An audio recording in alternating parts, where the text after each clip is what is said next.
Let me tell you a story about a German named Adolf Merkel. Merkel was at one time the fifth richest man in Germany with an estimated fortune of $9.2 billion according to Reuters. He had a business empire that generated around 30 billion euros in annual sales and employed approximately 100,000 employees. He tied his core identity to money and gave it so much importance that it ultimately destroyed him. Around 2008, he made a bet against Volkswagen and shorted the stock. Shorting the stock means betting that the price of it would go down.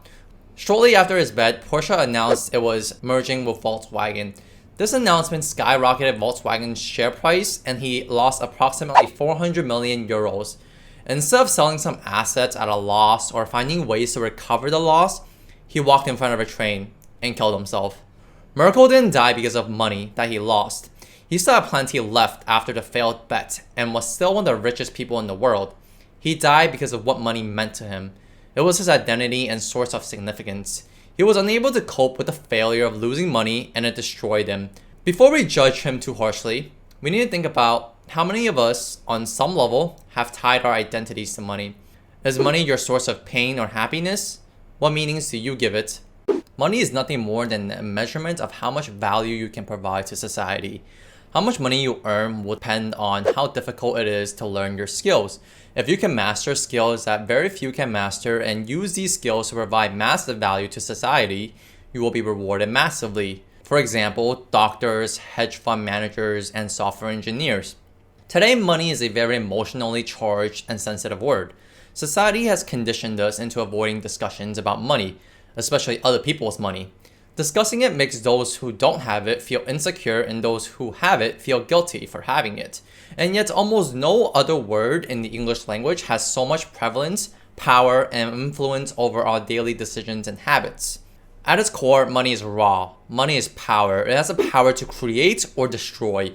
You can fund a dream and benefit millions of people, like the founders of Google, Facebook, and Apple, or wage a war and destroy millions of families, like what Hitler did in Nazi Germany. It can be used as an expression of your creativity, ideas, or spirit, or it can be an expression of your hatred, anger, and frustration. Have you ever heard people say, money changes people? Newsflash, it doesn't. Money can't change who you are, but it will magnify your true nature. If you're mean and selfish and just a complete jerk, you will have more to be mean and selfish with. On the other hand, if you're loving and grateful, you will have more to appreciate and to give. Whatever you think money means and what it can do for you, we can all agree that on some level, money is an illusion. It's a shapeshifter and canvas that takes on the meaning we give it. In the 19th century, money was at least manifested in the form of gold, a physical rare metal of value. However, in 1971, President Richard Nixon removed the US dollar from the gold standard, meaning that the US dollar can no longer convert to gold at a fixed value. The US currency became just papers with numbers and pictures of deceased people and historical architectures on them. Now, in the modern digital era with technology such as credit cards and online banking, money isn't even physical anymore. It's simply numbers on a screen. Have you ever thought about money that way? So what are you really after? Are you after numbers on the screen? How about papers with numbers and pictures of deceased people printed on them? My guess is probably not. More than likely, you're after the emotions and feelings that you think money will create for you. Freedom, security, empowerment, joy, happiness, and so on.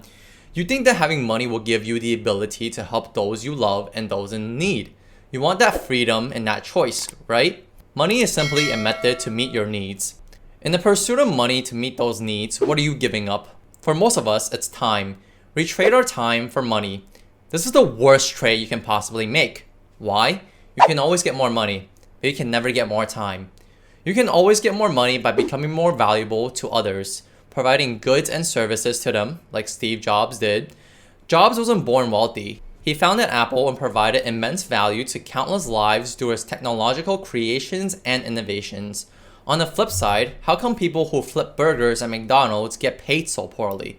Well, the truth is they aren't providing enough value to society. Their roles can be easily learned within a few hours. Can you learn what Steve Jobs does in a few hours?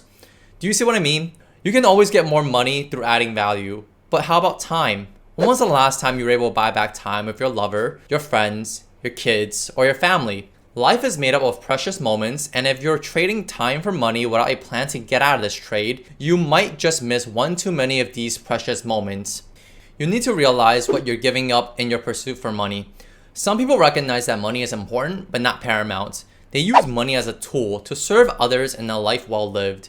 Some are so consumed by the pursuit of money that the path destroys them and everyone around them.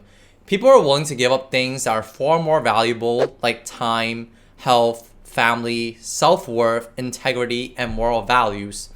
After you find out what meaning you give money, why do you give money that meaning? Tony Robbins, a renowned life and business strategist, attributes everything we do as an attempt by our brains to meet one or more of the 6 human needs. Have you ever wondered why you do what you do or why you react to things in a certain manner? This next video will describe what those 6 fundamental human needs are and how they impact your decisions and reactions to everything in life.